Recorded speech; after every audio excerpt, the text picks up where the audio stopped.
عبداللہ بن مسلمہ قامبی نے بیان کیا، ان سے امام مالک نے، ان سے ابو زناد نے، ان سے اعرج نے اور ان سے ابو ہریرہ رضی اللہ عنہ نے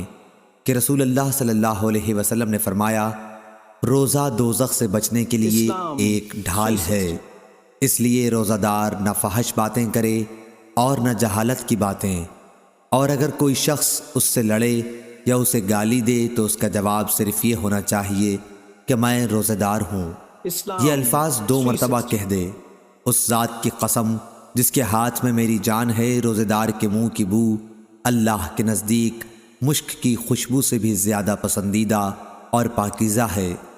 اللہ تعالیٰ فرماتا ہے، بندہ اپنا کھانا پینا اور اپنی شہوات میرے لیے چھوڑتا ہے،